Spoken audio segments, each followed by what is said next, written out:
ஆத்மா வணக்கம். மத இறை என்பது ஒன்றுதான்.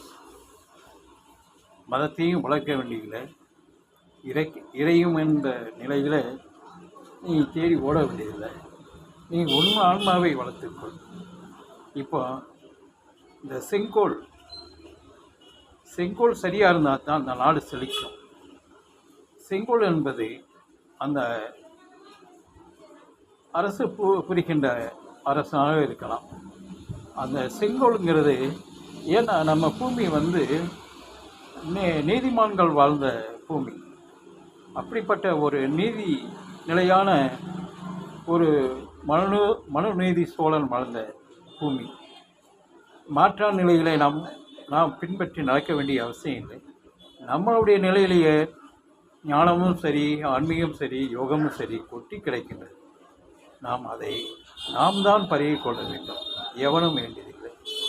அதை ஒவ்வொரு இடத்துலையும்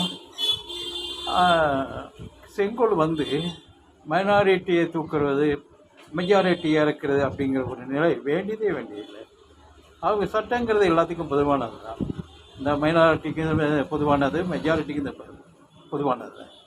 நீட்டலாக இருந்து அதை ஆட்சி செய்ய வேண்டிய ஒவ்வொருத்தவரை தூக்கி இறக்கி செய்ய வேண்டிய அவசியம் இல்லை. ஏன்னா செங்கோல்ங்கிறது மனுநீதி யோதன் தன்னுடைய மகன் தேரை விட்டு கண்டுக்குட்டியை கொண்டு விடுகிறான். அந்த மணி அடித்து புகார் சொல்லுது பசுமாடு. திருப்பி அவருடைய மகனையே அதே தேரில் ஏற்றி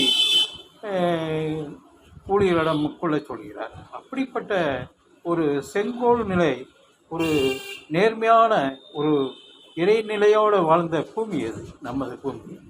யாருக்கும், யாருடைய சொற்களுக்கும், யாருடைய நிலைக்கும் நாம் அகப்பட்டவர்கள். இது தன்னூற்றான பூமி. அது ஞானத்துக்கும் சரி, எல்லாத்துக்குமே. அப்படிப்பட்ட பூமியில் இன்னும் மதத்தை விதைப்பதோ இல்லாட்ட செங்கோலான நிலையில் இருப்பவர்கள் ஒருவரை தூக்குவதோ இன்னொருவரை இறக்குவதோ வேண்டியதில்லை.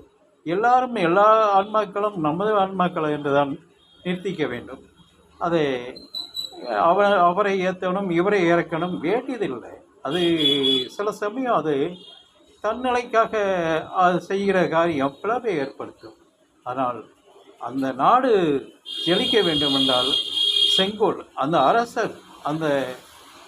அரசுன்னு கூட சொல்லலாம் இப்போதைக்கு, அது நேர்மையாக இருக்க வேண்டும், நெறிய நிலையில் இருக்க வேண்டும். இருந்தால்தான் அந்த நாடு செழித்து வளர்ந்து கொண்டே இருக்கும்.